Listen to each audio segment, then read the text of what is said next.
another episode of the That's always the music if you listen to the podcast.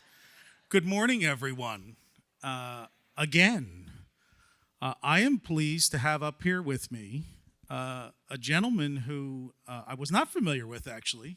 And when we were discussing the Handwich, and Peggy Ferris was originally on the bill to be here today, she said, you should invite Dave Vermuelen. And I said, okay. She said, he's local. And he was involved on the Disney side of bringing the Handwich to the parks. We're not going to start there, though, because Dave had a 48-year career. How long with Disney? 48, and then I had a couple years of 20 weeks a year after I retired, and was in Hong Kong for 6 months about a year and a half ago. So your Disney story doesn't start with you working there, though, first. I have a photo here behind us. Actually, you can see it down there in front. Oh, yeah, Ron. Yeah. Disney legend Ron Dominguez. Your story starts there, doesn't it? Yes. My grandmother, Alice Callens, was one of the original landowners that sold property to Walt Disney for Disneyland. And my mother, Andrea Callens, when she was old enough to start babysitting, would babysit the little guy next door, and his name was Ron Dominguez. And so when I was 17 and I was looking for a job, my mom said, well, I can call Ron Dominguez, and she did. And I ended up working at Disneyland scooping ice cream cones for UPT concessions in Frontierland. Now, we called UPT concessions underpaid teenagers, but it was actually United Paramount Theaters, which was affiliated with ABC TV, one of the owners of Disneyland. So, and then the interesting thing is, because I was 17, I couldn't work for Disney. When I turned 18, Ron Dominguez came by our house one day and said, well, now that you're 18, why don't you come and work in operations? And I said, well, gee, I really like food. I'll just stay in food. And so, I have my opportunity to become a Jungle Cruise operator or something like that, but I wasn't smart enough to know that was where I should go. Well, you stuck with food. That's good. That's right. Good. That's good. There is a story here. We have the ice cream parlor down there where you were working. We normally ask about encounters with Roy Disney, which we'll get to next, but I asked you when we chatted about an encounter with Walt Disney, and you have a great ice cream shop story about Walt Disney, don't you? Well, he asked if I'd ever met Walt, and the answer is no. And so I was at the cone shop, and it was in Frontierland, and not this particular place, although I did work at Carnation Main Street later in my career. So Walt came by with some dignitary. He was in one of those little vehicles that he would use, and everybody was very excited. All of my fellow cast members were excited and rushed out to see Walt. And I didn't care less about seeing Walt, and so I just stood in the cone shop and did nothing until all the excitement passed. So I did have that one opportunity to meet Walt, but I demurred. And you missed out. However, our friend Roy Disney, have you been to one of our events before? I say everybody always asks about Walt, and not a lot of people get asked about Roy, so I like to make it a practice to ask about if you ever had any interaction with Roy Disney, the man responsible really for Walt Disney World. And you had a story about that. Oh, yes. Before I came to Walt Disney World in '71, I was on an organizational development program, OD as we called it, and in those days, we had the opportunity to meet with Roy. And I met with him in similar group situations a couple of other times before he died. Something about a fire extinguisher. Excuse me? A fire extinguisher, right? Oh, well, so Disneyland food had all been concessioned out from the opening in '55. And then around 1965 or so, Disney started taking over the concessions and making them Disney. And of course, Walt Disney World was on the horizon, and they were putting together training programs. out of the Disney University at Disneyland, there was the College of Food. And so at some point, the head of the College of Food, a man by the name of Dick Milano, had the opportunity to put together a presentation on what we were doing with all this training to get the food division ready. And so we went through the whole program. And my part was for the board of directors of Walt Disney Productions to do a fire extinguisher demonstration. And so they sat there and very obediently listened. I mean, I didn't fire the extinguishers, but I explained what Class A fires were and Class B and Class C, and and they stayed awake. Well, you kept Roy Disney's attention, teaching him about fire extinguishers. Absolutely, yeah. Nobody else has that story, I'll bet. So how does Dave get to Florida? Well, I didn't have any real interest in coming to Florida initially. And then as it got closer and closer, I began to get caught up in all of the excitement. And there was an individual that was supposed to come, and then he was taken off of the project for whatever reason, I don't know, created an opening in food and beverage for the park. I wasn't involved with the hotels. And so I got here in April of 1971 and had the responsibility for pulling together for all of the park restaurants as well as the central food facility, all of the operating supplies. So basically, anything that was not shown on the contract documents, the blueprints, I had the responsibility for identifying the need, the quantities, the specifications, and getting it there for opening. To make sure no one starved on opening day. That's right, or at least that they had something to eat from. Right. So you worked at the Contemporary. You were doing food and beverage right at the Contemporary when the parks opened, or right around that time? Well, not when the park opened.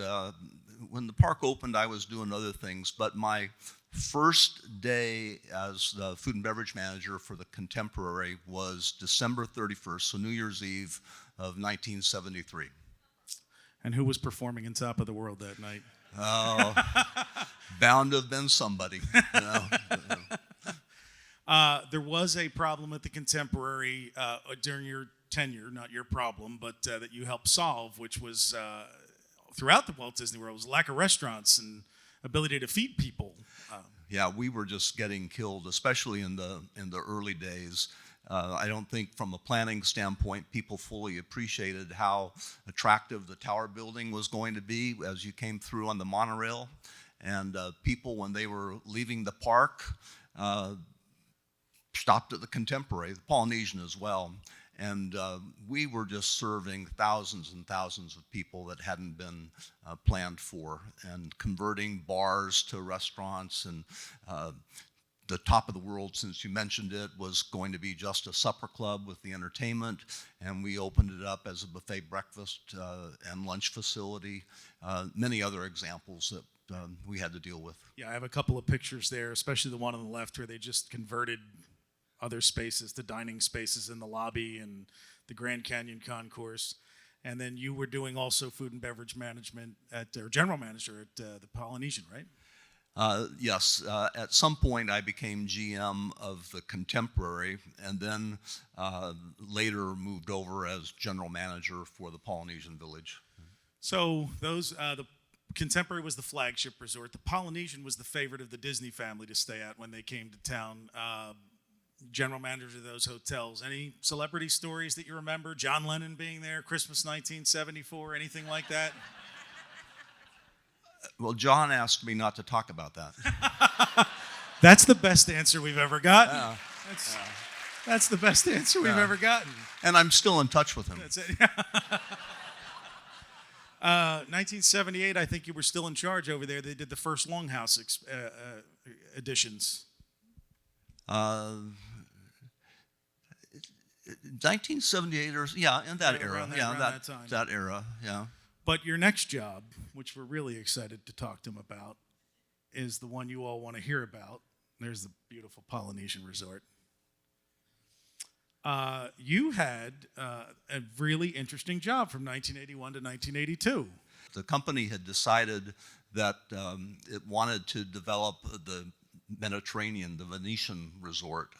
And for some reason, they wanted an operator to be the project manager. And parenthetically, I would say that, or add, that the architect, the creative, was being done by an outside company, Alan Lapidus, out of Miami. And so anyway, I had had opportunities to work with Imagineering on different restaurant projects, and thought being project manager for the hotel could be fun, could be challenging, and certainly interesting. So I interviewed, got the job, and then it was like, oh shit, now that I've got it, what do I do? Fortunately, they teamed me up with a fellow by the name of Kent Bingham, who was the chief structural engineer, and he became my crutch through much of the project. But anyway, so we were developing the Mediterranean resort, and then a few months, 6 months or so into that project, the company decided that it wanted to look at developing the Asian hotel site. And so John and Marty and the group in Glendale wanted to stick to the original master plan and do an Asian-themed hotel on the Asian site. And then there was the group here in Florida, which I think in those days we called Wet East, that wanted to develop a competitive concept, which was based on the Hotel del Coronado in San Diego. And so, so there was basically an internal design competition that was underway. And as it relates to the Asian, I ended up working with an architectural firm, Wimberly, Wisenand, Allison, Tong, and Gu. You get points for remembering that. Yeah, and they were based in Honolulu, which gave me a few nice business trips to take. But in any case, they developed an Indian royal palace themed hotel concept for the Asian site. And I'll never forget, it just kind of occurs to me as I'm speaking. We were in a meeting with them, and early when they were trying to decide what type of Asian architecture to develop. And John Hinch looks over to one of the gentlemen and says, have you been to Islamabad? And the man says, yes, I've been to Islamabad. And John says, well, did you go to the market square? Yes, I've been to the market square. Do you remember on the west side of the market square this particular window? And this guy, who was always had his sketchbook and was always drawing things, and all said, as a matter of fact, I do. And John said, well, if we go forward with this hotel, I want that window somewhere in the hotel. So the big day came. We made the presentation of the Indian Royal Palace Hotel to the executive committee of the board of directors, and went from that presentation into Bruce Laval's presentation for the Hotel Grand del Coronado, which became the Grand Floridian. So you know which one won the design competition. But an interesting kind of a footnote is that Wimberly, now you're going to have, can you repeat it? No. Okay. No. Wimberly, Wisenand, Allison, Tong, and Gu ended up getting the contract to do the design for the Grand Floridian Hotel, and actually went on to do the hotel at the front of the main entrance for Paris, and they did the one wherever we have the other one, and I'll call Wing now and get the answer. But or any of the other four people. Yeah.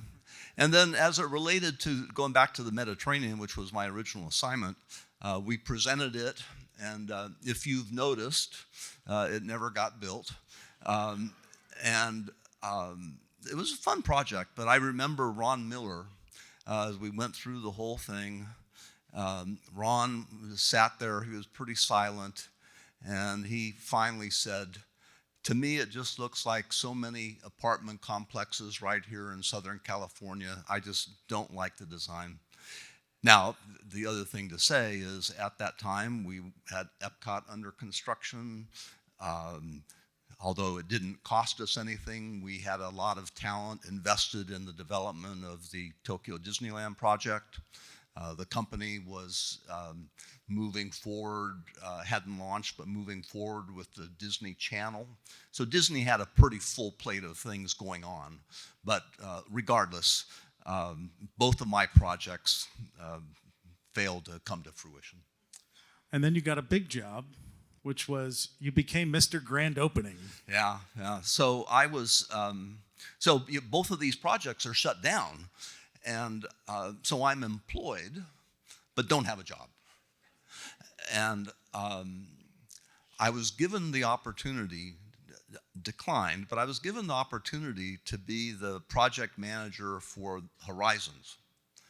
And to be honest, that just really scared me. I didn't know anything about attractions and the technical stuff, and it just felt like it was completely way over my head. And so I passed on that. And so I'm still employed, but no job.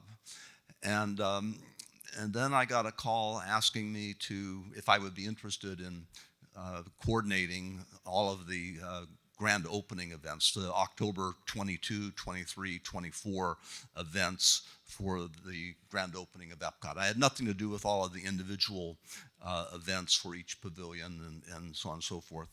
And I'd been back in like 1977 or 78, whenever it was. Peter Blaustein, and I had a kind of a co-responsibility for the ICC, the International Chamber of Commerce. And that had been really my first big opportunity to be involved in big events. And so because I had some familiarity with it, I jumped at the chance to coordinate the grand opening of EPCOT. And one of the real high points was working with Bob Yanni. So he was my boss. And I had many bosses, but he was one of them. And so like maybe 3 months, 2 months, 3 months, and it was a 6-month gig. I got back here to Florida in April, and the grand opening was the middle of October of that year. So about halfway through that 6-7 month period, I get a call from a fellow some of you have heard of. His name is Jim Cora. Jim sadly passed away last year, but anyway, I get a call from Jim. I knew Jim from Disneyland, and he said, Dave, nobody's doing for Tokyo what you're doing for EPCOT. And I said, so what? I mean, I don't want to go to Tokyo, and that was the end of it, momentarily. And I mean, I hadn't even wanted to go to Japan on a vacation. And Jim calls again a few weeks later, and I still didn't want to do it. But Jim was tenacious, and I got some advice from a couple people. Remember chatting with Dick Nunes about it. And he said, what the hell are you nervous about doing it, Dave? It's 6 months, And so anyway, I finally agreed to do it. And so 4 days, literally 4 days after the last grand opening event, which would have been the 24th of 82, 4 days after that, my wife and I arrived in Tokyo and had to do it all over again. You see this one picture here of card with Takahashi-san, who was the founder and leader at the time of the Oriental Land Company. And then you came back here, and one of your roles was food and beverage research and development. Yeah. So, as you can tell, we have a room full of Handwich fans. Tell us a little bit about the development of the Handwich here from your end of things. Yeah. Well, before that, so I returned from Tokyo, was promoted to the director of food administration. In fact, Dick told me when we were talking with Ray Watson, who was the chairman of the board at the time in Tokyo. He said, Ray, meet Dave Vermuelen, director of food administration. I didn't know that's what I was, but I learned it then. So I come back to the head of food administration, which provided various types of support to the restaurants in the hotels as well as the parks. Menu planning, we ran central food, ordered all the operational supplies, worked with Imagineering on new designs, that type of stuff. And so, I don't know, a year and a half or two into it, there was this complete evaluation of the org structures at Walt Disney World. Every division made a presentation to what was then called DWOC, the Disney World Operating Committee. And so I presented for food administration, and I did so well that food administration was eliminated. It was just completely gone. This piece went there, that piece went here, that piece was eliminated. And so here I am again. I'm employed, but I don't have a job. In fact, my boss, Jim Armstrong, had told me that he would be recommending that I be demoted from an executive position to a manager. And I said, okay, in the Japanese sense, meaning I hear you, not necessarily that I agree, and had planned to leave Disney if that happened. And so Jim went to Dick, said what was happening with food administration. Dick says, so you told Dave he's being demoted to manager? And Jim says, yep. I mean, I wasn't there, but this is what Jim told me later. And Dick says, well, then he's going to be pretty happy when you go back and tell him he's staying a director. So I was a director of nothing. And I had my assistant. I had my car. I had my salary, you know, and Minister without portfolio, they and call I that. had nothing to do. And so I had to cobble together a job.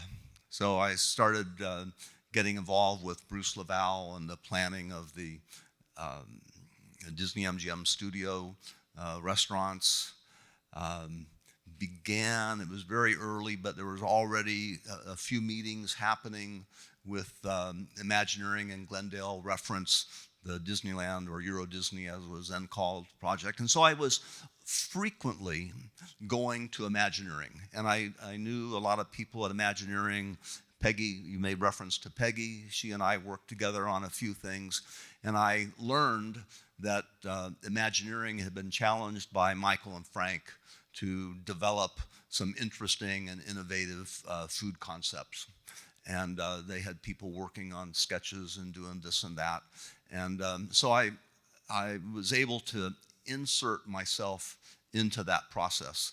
And even though the food administration had been eliminated, at that point in time, we still had the central food facility. And within the central food facility was the test kitchen. Chef Walter Meyer was the chef for the test kitchen. And well, there's Walter on the left of Minnie, and Dominic, who's a bakery chef, on Minnie's right. So we started working mostly with Walter on what this cone food would be. And my biggest concern was with Imagineering working on it, that we needed to be involved early so that whatever they came up with would be viable and sustainable from an operational standpoint, given the likely volume that we would be involved with. And so Walter and Dominic worked. Walter and I went up to the place that manufactured our ice cream cones. I think it was in Louisville, Kentucky. We did a couple of other trips trying to come up with something, and we eventually settled in on the Handwich. We then had the opportunity to do a presentation to Frank. Michael wasn't there. Frank liked it, other people liked it, and we got to go ahead to move forward. And it was at that point, maybe it was earlier, but at some point in this whole thing, the very critical and important step took place, which was getting the operators, the people that were going to have to do it day-to-day involved. So Mim Flynn, Rolf Goswiller for the Kingdom, Keith Keogh, and I imagine it was Jim Athanas, part of Larry Slocum's team, got involved and took it from there. And so at that point, I was no longer involved. I was very much involved with Disney MGM and eventually relocated to Paris. Yeah. Although we focus on Walt Disney World here, I will mention, because people will meet you afterwards and will want to probably talk to you, Euro Disney. Mr. Grand Opening went back to handle the grand opening of Euro Disney. Yeah, the initial assignment was planning and developing the menus, working with Imagineering on all the restaurant designs for the park. And about a year before opening, Jim Cora says, Dave, it's grand opening time. So pulled together a team, pulled a lot of people. I don't remember the numbers, but we pulled a lot of people from Walt Disney World to come over and help, because the budget had been, it wasn't a good budget. It was like the plan for like 4 or 5 people, and we needed 200 people. And I remember at one point where I still needed more people, and I didn't feel like continuing to go see Cora and say, Jim, I need more people. And by that time, Sully was there helping out. And I would go see Sully, and I'd say, Sully, we need some people to coordinate, I don't know, transportation. And he'd say, okay, well, let's get so-and-so over here, but she travels with her team. And I said, fine, let's just do it. And so we just brought people over and never got permission, because I figured that if Cora got on my case, then I could just say, well, Sully approved it. That's it. At one point, Jim called me. He did say, Dave, you're way over budget. This is costing us a ton of money. And I said, that's right, Jim. And he said, okay, have a good day. That was it. I'm going to skip some career highlights here just for anybody who wants to talk to Dave afterwards about it, because there's one more story I want to get before our time's up. He came back stateside, and one of his jobs was food and research planning early on for Animal Kingdom. Right. He's not responsible for the poop brownie, so don't blame him for that. General manager of the Magic Kingdom throughout the 25th anniversary birthday cake castle celebration, but he had nothing to do with that. But I liked it. I really thought it was cool. I liked it too. There's some fans in the room. Yeah. Our 2000 to 2002 VP of Tokyo DisneySea. There's a big Tokyo DisneySea fan base out there, and Walt Disney Attractions Japan. But I want to talk briefly about 2002 to 2006. You're the GM of Caribbean Beach and Pop Century Resort, which had to be the largest block of rooms on property. But the real reason I want to ask is, we talked about this. Tell us about the legendary years, because it's a great Michael Eisner story. Oh, yeah. So we were, Michael and, well, Frank was gone by then, but I remember Michael and Jay Rasulo and Al Weiss and a bunch of us. We were on this walkthrough around the grand opening time of Pop Century. And Michael says, not to me, but whoever the Imagineer was, so what's the plan for the second phase of Pop Century? And the reply was, well, we're going to do 1900, 1910, the first half of the 20th century. And Michael says, nothing good happened in the first half of the century. I mean, we had 2 world wars. We had the Great Depression. I mean, what could be fun and exciting about that? And so what was fun and exciting about it is that it became the art of animation. Yeah. Thank God. Before we leave the stage, for those of you afterwards, he became Disney's man in Asia for the last 15 years.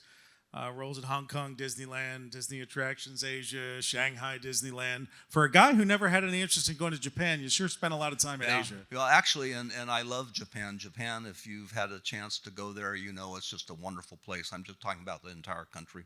And the Shanghai thing, don't want you to be misled by that. I got a call. I was on vacation.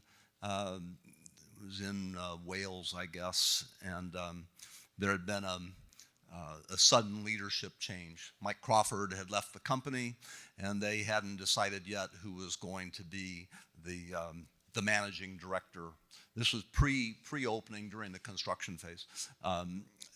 So they knew they were, and I was already retired, and they had decided that they were going to replace that guy, of course.